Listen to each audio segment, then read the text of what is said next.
Friends and welcome back to UPSC and judicial exam preparation. और आज से हम स्टार्ट करेंगे हमारा नेक्स्ट टॉपिक जिसका नाम है इन्फ्लेशन।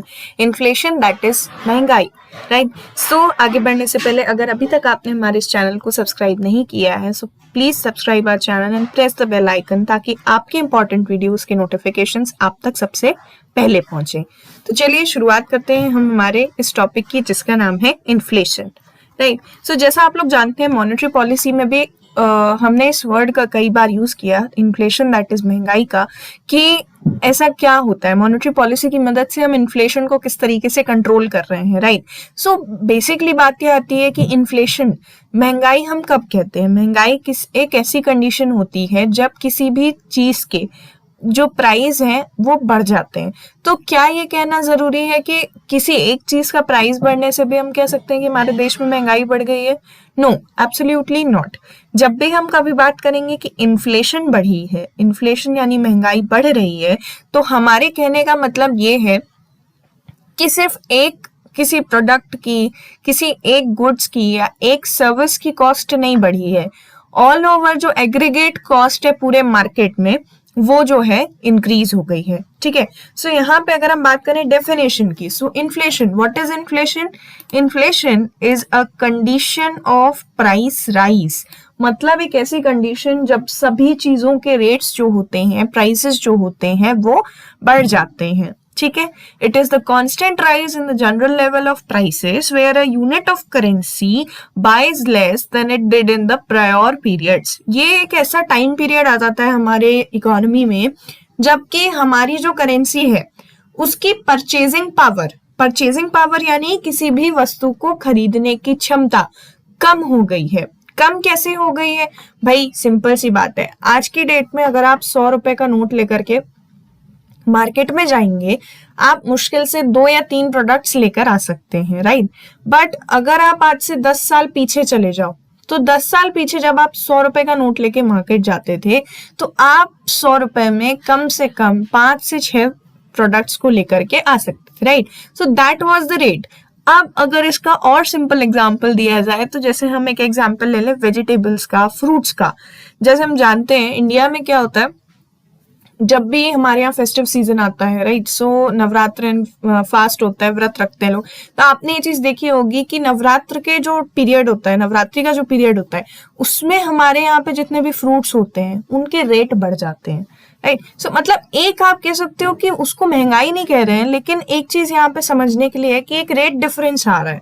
एक पर्टिकुलर पीरियड के बाद आपको देखने को समझ में आता है कि आपकी जो करेंसी है उसकी परचेजिंग पावर कितनी डिक्रीज हो चुकी है, राइट। सो इन्फ्लेशन एक ऐसा पीरियड है हमारे यहाँ का जिसमें हमको ये पता चलता है कि हमारी करेंसी की परचेजिंग पावर जो है वो डिक्रीज हो गई है। और परचेजिंग पावर से मतलब हमारा केवल और केवल इतना है कि उसकी जो एबिलिटी है, दैट मीन्स कि 100 रुपीज में जब पहले हम 5 से 6 प्रोडक्ट्स खरीद सकते थे, आज के टाइम में हम सिर्फ 2 या 3 खरीद सकते हैं, राइट।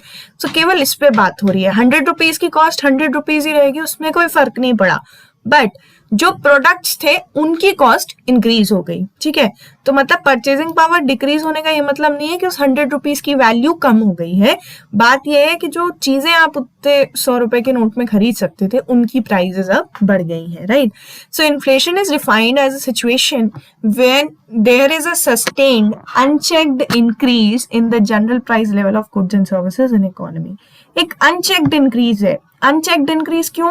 क्योंकि भाई आप उसको ऑल ऑफ अ सडन अगर कोई चीज किसी रीजन के कारण इन्फ्लेशन आया है तो it is quite unchecked for you.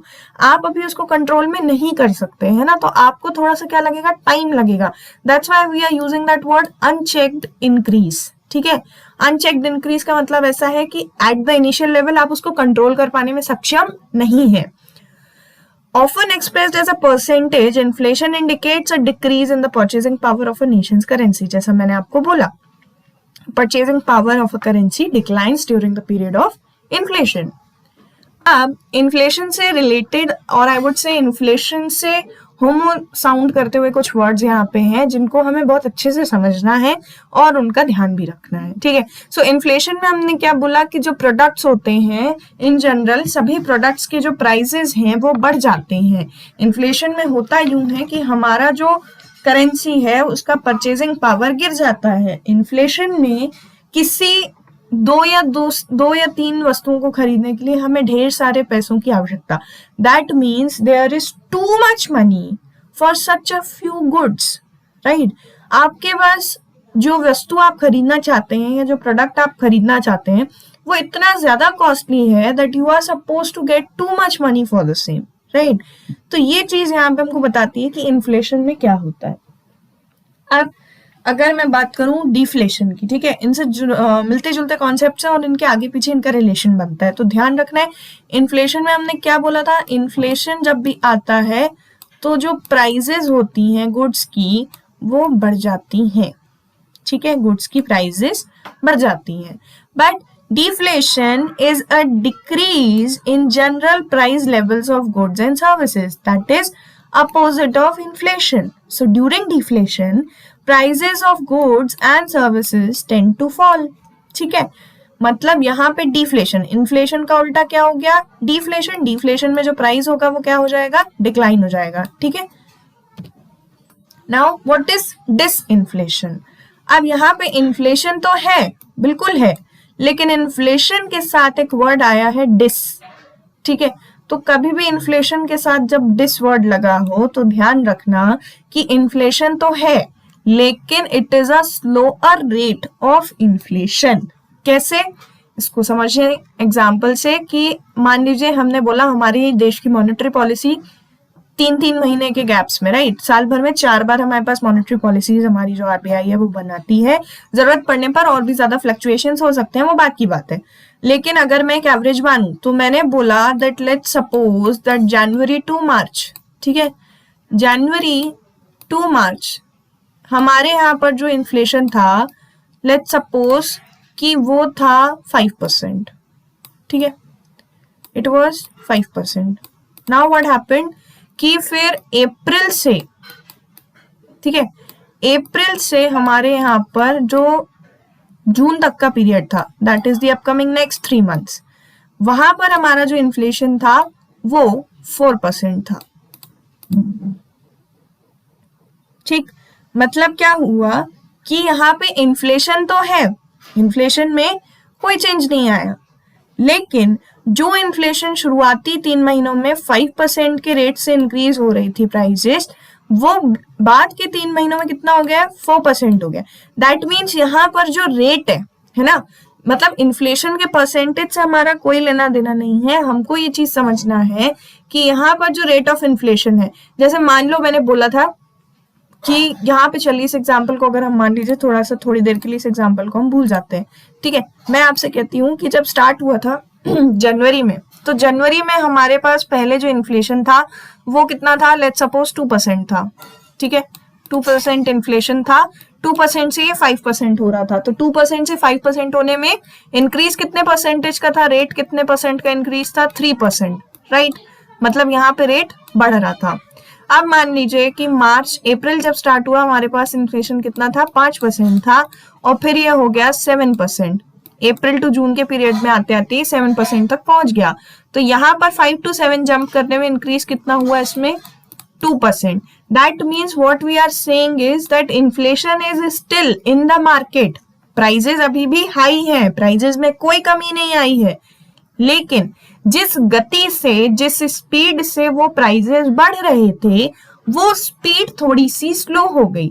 जहां पर 3 महीने में इन्फ्लेशन में 3% का इंक्रीज था, वहीं पर अपकमिंग जो हमारी नेक्स्ट 3 महीने की इंटरवल था उसमें हमारा इन्फ्लेशन का ग्रोथ केवल 2% था, ठीक है। So disinflation is nothing but the slower rate of inflation, यानी महंगाई रहेगी लेकिन जिस दर से महंगाई को बढ़ना चाहिए था उस दर में थोड़ी सी कमी आ गई, ठीक है। अब it is simply a slowing of inflation, मतलब महंगाई बढ़ रही है लेकिन थोड़ा धीरे बढ़ रही है, ठीक है। So this is what disinflation is called. अब बात करें रिफ्लेशन की, ठीक। तो रिफ्लेशन में अब आप देखो यहाँ पे इन्फ्लेशन वर्ड कहीं नहीं है, डिसइन्फ्लेशन कहीं नहीं है, डिफ्लेशन भी कहीं नहीं है, that is the word is here is री, है ना। तो आपने सुना होगा रीस्टार्ट, रिफ्रेश, राइट। रिफ्रेश क्या होता है और रीस्टार्ट क्या होता है, तो जब भी कोई चीज शुरू से शुरू की जाए, दोबारा से शुरू होती है, है ना। सो इट इज, यहाँ पे फिर हम वर्ड क्या लगाते हैं, री, राइट, री प्रीपोजिशन का हम यूज करते हैं। तो the term reflation is also used to describe the first phase of economic recovery after a period of contraction. मतलब हमारे देश में इन्फ्लेशन आई, इन्फ्लेशन कुछ टाइम तक स्टैग्नेंट रही, फिर इन्फ्लेशन से डिफ्लेशन आया, ठीक है। डिफ्लेशन से ऊपर उभरते उभरते, मतलब जब हम डिफ्लेशन से वापस एक नॉर्मलाइज्ड इकोनॉमी की तरफ बढ़ रहे थे, तो जो हमारा first phase of economic recovery का पीरियड होता है उसे हम कहते हैं reflation, that is a refreshment period, right. यहाँ पे इन्फ्लेशन की जो डिग्री होती है वो मॉडरेट हो जाती है, ठीक है। And deliberately undertaken to relieve the depression. ये एक्चुअली में क्या होता है, रिफ्लेशन में कुछ ऐसी मॉनेटरी पॉलिसीज बनाई जाती हैं जिसकी मदद से हमारा जितना भी डिप्रेशन हुआ है during the period of inflation, उससे फिर हम बाहर निकल सके, है ना। जैसे डिफ्लेशन के लिए एक वर्ड और हम यूज करते हैं, दैट इज रिसेशन, है ना। तो डिफ्लेशन यहाँ पे हम जब पढ़ रहे हैं तो इसका एक वर्ड आप और याद रख सकते हो कि डिफ्लेशन को हम रिसेशन भी कहते हैं, ठीक है। तो रिसेशन में जनरली आप लोगों ने सुना होगा यूएसए में 2008 का जो रिसेशन था, उसके बाद काफी ज्यादा लोगों की जॉब्स जो है वो चली गई थी, right. So what is recession, recession में यही हो रहा था भाई कि कोई ग्रोथ ही नहीं है, जब हमारे पास खुद ही आउटपुट का कुछ सीन नहीं है कि हम किसी तरीके से प्रॉफिट अर्न कर सकें, तो हम दूसरों को क्या देंगे, राइट। इसी के कारण जो कंपनीज होती हैं they start to fire their workers, right. तो रिफ्लेशन एक ऐसा पीरियड है जिसमें हमारी जो इकोनॉमी होती है वो रिकवर करना शुरू करती है after a period of contraction, right. Next word is here is stagflation. अब फिर वही बात, इसको फिर आप बीच में से तोड़ो, वर्ड में क्या आ गया, स्टैग आ गया, और यहाँ पे क्या है, फ्लेशन। दो वर्ड में डिवाइड कर दो, स्टैग्नेंट होता है, कोई भी चीज स्टैग्नेंट होती है। स्टैग्नेंट मतलब क्या, स्टैग्नेंट मतलब ये कि अगर कोई भी चीज स्टैग्नेंट है, दैट मीन्स हम ये कह रहे हैं कि फिर वो जो वस्तु है वो स्थिर है ना। स्टैग्नेंट मतलब उसमें एक प्रकार की क्या है, स्थिरता है, एक प्रकार से आप कह सकते हो स्टेडीनेस है।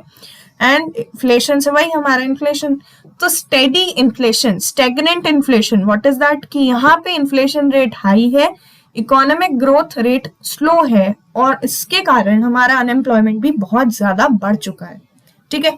सो यहाँ पे क्या हुआ कि भाई अब इन्फ्लेशन का हायर रेट पे ही वो जाके रुक गया, ना वो नीचे आ रहा है ना वो ऊपर जा रहा है, कुछ नहीं हो रहा है, तो हायर रेट पे ही जाके एक तरीके से स्टैग्नेंट हो गया। तो यहाँ पे ये कंडीशन आ गई कि इन्फ्लेशन तो हाई था ही भाई साहब, लेकिन हमारा जो अनएम्प्लॉयमेंट है वो भी बढ़ गया, और उसके कारण हमारी जो ग्रोथ है वो स्टैग्नेंट हो गई, ठीक है। तो स्टैगफ्लेशन एक ऐसी कंडीशन है जहां पर के हाई इन्फ्लेशन होगा, स्टैग्नेंट ग्रोथ होगी, और हायर अनएम्प्लॉयमेंट की सिचुएशन का सामना हमें करना पड़ेगा, ठीक। अब अगर हम इन चारों टर्म्स को जो हमने पढ़ी है उसको अगर हम एक कर्व की मदद से समझने का प्रयास करें तो ये बनेगा कुछ इस तरीके से, एक साइन कर्व, ठीक है। अब आप इसको समझो कि हमने बोला कि जब भी कभी किसी चीज के प्राइस इंक्रीज होते हैं तो इन्फ्लेशन आती है ना। इन्फ्लेशन आती है तो भाई यहाँ पे क्या है, प्राइस इंक्रीज होंगे, राइट, प्राइस इंक्रीज होंगे, और यहाँ पे हम मान रहे हैं विद रिस्पेक्ट टू टाइम, या एक प्रकार से आप यहाँ पे कह लो इन्फ्लेशन ही कह लो, प्राइस कहने की भी कोई जरूरत नहीं है। तो जब हमारा इन्फ्लेशन बढ़ रहा था, जब प्राइसेस बढ़ रहे थे, तो ये कंडीशन थी हमारी, कौन सी कंडीशन, इन्फ्लेशन की कंडीशन, है ना। ये कंडीशन हो गई हमारी इन्फ्लेशन की कंडीशन। फिर क्या हुआ, फिर हम ऊपर पहुंचे यहाँ पे हायर रेट पर, यहाँ पे जाकर के एक पर्टिकुलर टाइम के लिए हमारा पूरा का पूरा जो इन्फ्लेशन है वो स्टैग्नेंट हो गया, है ना। Rate of inflation was high and it was stagnant for a while, ठीक। तो ये हमारे लिए कंडीशन हो गई स्टैगफ्लेशन की। फिर आया हमारा डाउनफॉल, इन्फ्लेशन अभी तक था, बट आफ्टर व्हाट हैपेंस कि फिर यहाँ पे हम एकदम से नीचे गिर गए।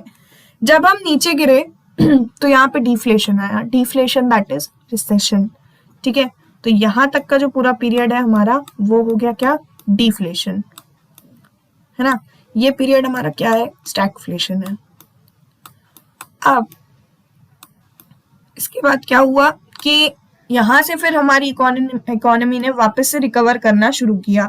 तो जब हमारी इकोनॉमी में वापस से रिकवरी स्टार्ट हुई तो ये जो पोर्शन था ये कहलाया हमारा रिफ्लेशन का पोर्शन, राइट। मतलब फिर यहाँ से क्या हुआ कि फिर वापस से हम एक स्टैग्नेंट इकोनॉमी की तरफ बढ़ने लगे, और जैसे ही हम स्टैग्नेंट हुए यहाँ पे पहुंचे, फिर से चालू हो गया हमारा इन्फ्लेशन, ठीक। तो मतलब इन्फ्लेशन एक ऐसा साइकिल है जो चलता ही रहेगा, मतलब यहाँ पे आपको प्राइसेस इंक्रीज होंगे तो इन्फ्लेशन आएगी, वो हायर प्राइसेस जिस रेट से इंक्रीज होते रहेंगे तो फिर मान लो थोड़े समय के बाद उसके रेट इंक्रीज हो रहे हैं, इन्फ्लेशन इंक्रीज हो रही है लेकिन जिस स्पीड से होना चाहिए उसमें कमी आई तो डिसइन्फ्लेशन आया, डिसइन्फ्लेशन के बाद हायर रेट पे जाके हम रुक गए तो स्टैगफ्लेशन, स्टैगफ्लेशन से नीचे उतरना शुरू किया तो धीरे धीरे रिसेशन, रिसेशन के बाद फिर से हमने ग्रोथ करना शुरू किया तो रिफ्लेशन। दैट मीन्स ये जो 5 स्टेप्स हमारे अभी हमने डिस्कस किए, ये पांचों एक दूसरे से इंटरलिंक्ड हैं। अगर इन्फ्लेशन नहीं आएगा तो इन्फ्लेशन नहीं आएगा तो डिसइन्फ्लेशन नहीं, डिसइन्फ्लेशन के बाद स्टैगफ्लेशन, स्टैगफ्लेशन के बाद डिफ्लेशन और डिफ्लेशन के बाद रिफ्लेशन आना ही है। ठीक है, तो ये एक दूसरे के ऐसे कंपोनेंट्स हैं जो एक दूसरे का हाथ कभी नहीं छोड़ सकते। ना तो कोई इकोनॉमी हमेशा इन्फ्लेटेड रह सकती है, ना ही किसी भी इकोनॉमी में हमेशा रिसेशन रह सकता है। ठीक है, किसी भी इकोनॉमी के लिए ये फ्लक्चुएशंस बहुत ज्यादा इंपॉर्टेंट होते हैं, क्योंकि अगर इन्फ्लेशन अच्छा है, इन्फ्लेशन होने से एक पर्टिकुलर टाइम तक हमें लगता है दैट एक पर्टिकुलर वैल्यू ऑफ इन्फ्लेशन हमारे लिए बहुत ज्यादा सही है, तो आरबीआई क्या करती है, मॉनेटरी पॉलिसीज को चेंज करके इस इन्फ्लेशन को ही कंट्रोल करने का प्रयास करती है। क्योंकि जब हम ये बात कर रहे हैं कि भाई इन्फ्लेशन के रेट बढ़ेंगे, अगर इन्फ्लेशन का रेट हाई हो जाएगा तो क्या होगा, इन्फ्लेशन का रेट हाई होने से अनएम्प्लॉयमेंट जैसी सिचुएशंस बढ़ेंगी और हमारी ग्रोथ रुक जाएगी, और हमको ऐसा बिल्कुल भी नहीं चाहिए। हमको ये चाहिए कि हमारा एक जो इन्फ्लेशन है वो एक पर्टिकुलर इंटरवल के अंदर जो है फ्लक्चुएट होता रहे, जिससे हमारे देश में अनएम्प्लॉयमेंट जैसी प्रॉब्लम भी ना आए और हमारी जो ग्रोथ है वो मेंटेन रहे। राइट, इसलिए आरबीआई ने क्या किया है, मॉनेटरी पॉलिसीज का फॉर्मेशन किया है। Monetary policies RBI according to the situations change करती है, उन सिचुएशंस के आधार पे चेंज होती है हमारी मनी सप्लाईज, मनी सप्लाई की मदद से हम कंट्रोल कर पाते हैं इन्फ्लेशन को। राइट, और इन्फ्लेशन कंट्रोल में रहता है तो फिर हमारा एम्प्लॉयमेंट और ग्रोथ भी सही तरीके से मेंटेन रहती है। अच्छा, जहां हम बात करें इन्फ्लेशन की, तो हमने ये बात जानते हैं कि हमारी आरबीआई यानी हमारा सेंट्रल बैंक जो है देश का, उसने ये बात बोली हुई है कि हमारे देश में इन्फ्लेशन का जो परसेंटेज है वो क्या होना चाहिए, 4 ± 2% होना चाहिए। दैट इज कि हमारे देश में अगर महंगाई का रेट है तो वो जो महंगाई है वो कितने प्रतिशत के बीच में फ्लोट करेगी, 2 से 6% के बीच में हो सकती है। इन जनरल हमारी कोशिश यही रहती है that it always be near around two 4%, क्योंकि एकदम से अगर हम 2% और 3% भी जाना शुरू करेंगे तो हमारे यहाँ काफी ज्यादा जो है रिसेशन के चांसेस बढ़ जाएंगे, और अगर हम 4 के ऊपर 6 के पास भी पहुंचने की कोशिश करेंगे तो फिर वही कि हायर अनएम्प्लॉयमेंट जैसी सिचुएशंस हमारे सामने आ जाएंगी। तो इनसे बचने के लिए ही एक मॉनेटरी पॉलिसीज का यहाँ पे फॉर्मेशन फिर किया गया है। अब बात करते हैं इन्फ्लेशन के टाइप्स की। तो इन्फ्लेशन बेसिकली आप देखोगे 2 तरीके से हम मेजर करते हैं, on the basis of cause, on the basis of rate. 2 तरीके का इन्फ्लेशन यहाँ पे होता है। ठीक है, तो अगर मैं बात करूं कॉज के बेसिस पे, कॉज मतलब कोई रीजन ऐसा जिसके कारण यहाँ पर आ रहा है इन्फ्लेशन। सो कौन सा इन्फ्लेशन आ रहा है यहाँ पे, जैसे फर्स्ट आप देखोगे demand pull inflation, right. Next है यहाँ पे फिर कॉस्ट पुश इन्फ्लेशन। तो जो हमारा डिमांड पुल इन्फ्लेशन होता है और जो कॉस्ट पुश इन्फ्लेशन होता है, इसके साथ साथ एक और वर्ड आता है स्ट्रक्चरल इन्फ्लेशन। मतलब यहाँ पे क्या है कि it is related with demand, this is related with cost and this is related with structure. ठीक है, तो जब कभी भी कॉज के बेसिस पर यानी किन कारणों से हमारे यहाँ पे इन्फ्लेशन आया तो इन तीनों की बात होगी। और अगर मैं बोलूं on the basis of rate, on the basis of rate of inflation यानी कितने प्रतिशत इन्फ्लेशन इस वक्त हमारी कंट्री में है, उसके आधार पे हमने बोला है कि यहाँ पे होता है क्रीपिंग इन्फ्लेशन, वर्किंग और throttling, galloping and the hyper inflation. ठीक है, तो ये 4 प्रकार के inflation on the basis of rate of inflation हम काउंट करते हैं। अब इनके बारे में बात करें, सबसे पहले आज हम बात करेंगे डिमांड पुल इन्फ्लेशन के बारे में और समझेंगे कि डिमांड पुल इन्फ्लेशन जो है मार्केट में किन कारणों से आता है। राइट, नेक्स्ट वीडियो में फिर हम बात करने वाले हमारे cost push inflation, structural inflation के बारे में। आज हम बात करते हैं सबसे पहले डिमांड पुल इन्फ्लेशन की। डिमांड पुल इन्फ्लेशन जो होता है जनरली एक ऐसा, नाम से इसके समझ में आ रहा है कि एक ऐसे प्रकार का इन्फ्लेशन है जो मार्केट में कब आता है, जब वस्तुओं की जो एग्रीगेट डिमांड है। राइट, मैं बार बार ये वर्ड यूज कर रही हूँ, हिंदी में भी मैं बोल रही हूँ कि हम प्लूरल्स पे बात कर रहे हैं। वस्तुओं की, गुड्स की, प्रोडक्ट्स की, सर्विसेज की जो एग्रीगेट डिमांड है जब वो बढ़ जाए तो हमारे देश में डिमांड पुल इन्फ्लेशन आता है। प्लूरल्स यूज करने का मतलब यही है कि ध्यान में रखना है हमेशा हमेशा कि किसी भी एक चीज के प्राइस बढ़ने से हमारे देश में महंगाई नहीं आ सकती, ठीक है। So if we talk about demand pull inflation, यहाँ पे रीजंस क्या होते हैं भाई, कोई भी इंसान है, जैसे हमने मॉनेटरी पॉलिसीज में भी बात की थी कि मनी सप्लाई जब कभी भी हमारे देश में किन्हीं कारणों से जनता के पास पैसा आता है, राइट, जनता की जेब में अगर पैसा है तो जनता डिमांड करेगी, और अगर जनता डिमांड करेगी तो ऑब्वियसली सी बात है कि फिर चीजों के प्राइस इंक्रीज होना शुरू हो जाएंगे, राइट। सो किस तरीके से हम बोल सकते हैं कि पब्लिक के पास पैसा आता है, तो रीजंस यहाँ पे ये होंगे। अब जैसे मैं बात करूं, सबसे पहले इंक्रीज्ड गवर्नमेंट एक्सपेंडिचर्स, राइट, जब भी कभी सरकार जो होती है वो लोगों पर खर्चा करे, ठीक है। Increase government expenditures that means अलग अलग प्रकार की स्कीम्स, अलग अलग प्रकार की योजनाएं जिनके थ्रू लोगों को प्रॉफिट होता है। तो अगर गवर्नमेंट आप पर कुछ, आपके मेजर जो इम्पोर्टेंट खर्चे हैं, अगर उनको गवर्नमेंट उठाएगी तो आपके पास क्या होगा, आपके पास जो पैसा है वो बचेगा काफी हद तक। तो उसके बाद आप क्या करने वाले हो, उसके बाद आप जाकर के फिर डिमांड करने वाले हो, राइट। सो इससे क्या होना है, यहाँ पे डिमांड इंक्रीज हो जाएगी, डिमांड इंक्रीज होगी तो प्राइजेस बढ़ना शुरू होंगे। सेकेंड रीजन इसका हो सकता है rising population. Absolutely India is the second highest country with ranking of population. तो भाई हमारे यहाँ इतने सारे लोग हैं, इतने सारे लोगों की इतनी सारी डिमांड है और कई लोगों की, इतने सारे लोगों की एबिलिटी है कि वो अपनी डिमांड को फुलफिल कर सकते हैं। So what they do, they go to the market and purchase. अब अगर ये मार्केट जाएंगे, परचेज करेंगे और किसी भी चीज की डिमांड बढ़ेगी तो उसके प्राइजेस भी बढ़ने वाले हैं, यानी हमारी जो राइजिंग पॉपुलेशन है वो भी हमारे लिए इन्फ्लेशन में एक बहुत क्रिटिकल रोल प्ले करती है, ठीक। फिर ब्लैक मनी, ब्लैक मनी के साथ क्या होता है कि ब्लैक मनी, क्योंकि आप जानते हो ब्लैक मनी एक ऐसा पैसा है जिसका किसी भी तरीके का कोई हिसाब नहीं है, राइट। और ब्लैक मनी के कारण हमारे देश में एक प्रकार की पैरेलल इकोनॉमी क्रिएट हो जाती है। इन जनरल अगर मैं बोलूं कि भाई जिस पैसे का हिसाब है किसी भी मार्केट में, किसी भी गवर्नमेंट के अकाउंट्स में, वो पैसा लिमिटेड है, बट ब्लैक मनी का ऐसा है कि फिर उसका तो कोई हिसाब नहीं है, तो आप अंदाजा भी नहीं लगा सकते कि कितना है, राइट। इसके कारण क्या होता है कि जो डिमांड्स होती हैं दे स्टार्ट इंक्रीजिंग, राइट। अब इनको क्या करना है, पैसा इन्वेस्ट करना है ताकि इनका ब्लैक मनी कहीं ना कहीं छुपा रहे, तो ये क्या करेंगे, ये डिमांड करेंगे, ठीक है। और जब ये डिमांड करेंगे तो इनके इस ब्लैक मनी के कारण भी हमारे देश में जो एग्रीगेट डिमांड है ये बढ़ना शुरू हो जाएगी और फिर हमारे यहाँ पे आएगा demand pull inflation, right. Next concept में नेक्स्ट रीजन होता है चेंजिंग कंजम्पशन पैटर्न्स। अब चेंजिंग कंजम्पशन पैटर्न से आप क्या समझते हो, आज इसको हम कह सकते हैं कंजम्पशन पैटर्न्स में चेंजेस आना। आज से 10 साल पहले हो सकता है जो प्रोडक्ट्स लोगों को उतना ज्यादा आप कह सकते हो अट्रैक्ट नहीं करते थे, लोग उनको परचेज नहीं करते थे, या कुछ ऐसे प्रोडक्ट्स जिनका आज से 10 साल पहले अस्तित्व ही नहीं था, राइट।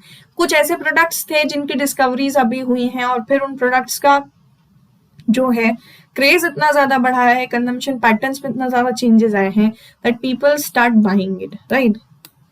सो इसके कारण भी ऐसा होता है, कई बार ऐसा होता है कि कई लोग अपने स्टेटस सिंबल के लिए भी आप देखोगे that they have a better thing with themselves, but what they do, they just want to buy something new, right.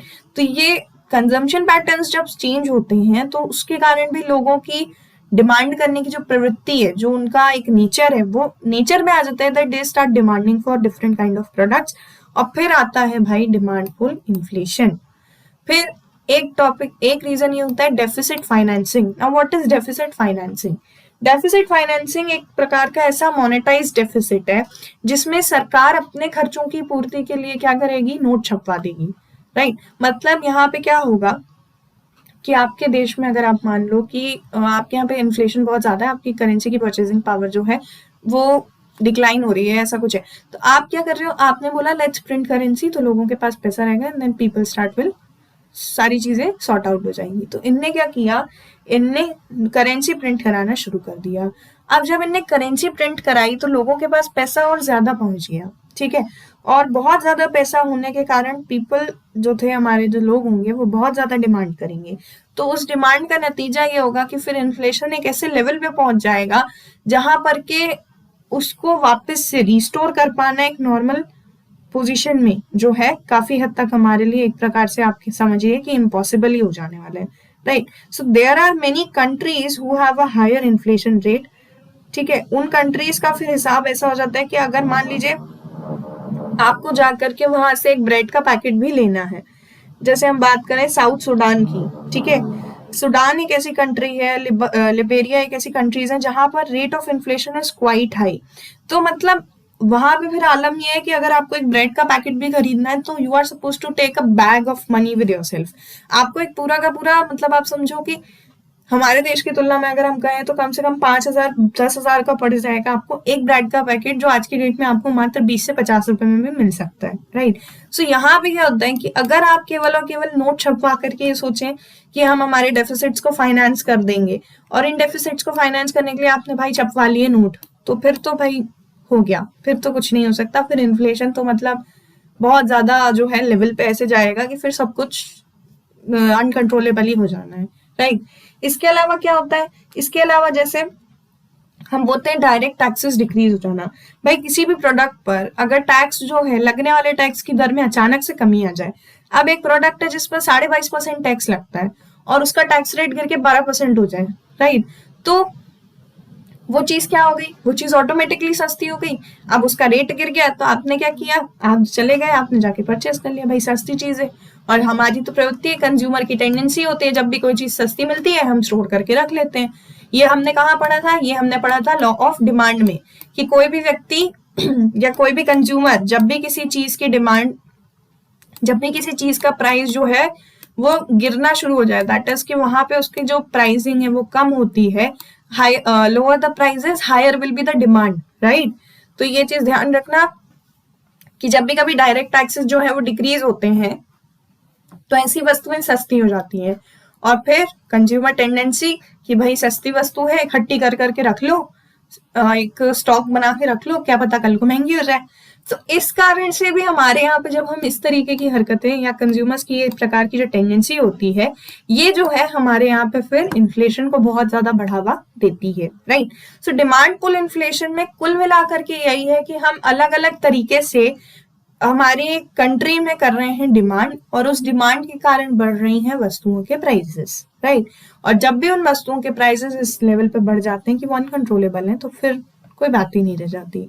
तो कुल मिलाकर के डिमांड पुल इन्फ्लेशन का जो मेन रीजन है वो यही है कि इनके जो डिमांड है किसी भी प्रकार की वस्तु की जब बढ़ेगी, या अलग अलग वस्तुओं की जब डिमांड्स बहुत ज्यादा हो जाएंगी, तो फिर हमारे देश में आ जाएगा demand pull inflation, right. So next video में हम बात करेंगे कॉस्ट पुश इन्फ्लेशन और स्ट्रक्चरल इन्फ्लेशन के बारे में, और ये समझेंगे कि ऐसे कौन से मेजर्स लेकर के हम इन्फ्लेशन को कंट्रोल कर सकते हैं। तो अभी तक अगर आपने हमारे इस चैनल को सब्सक्राइब नहीं किया है, so don't forget to like share comment and subscribe to our channel. और अगर इस वीडियो में आपको कोई भी डाउट है तो आप कमेंट करके हमसे वो डाउट क्लियर करवा सकते हैं। Thanks for watching.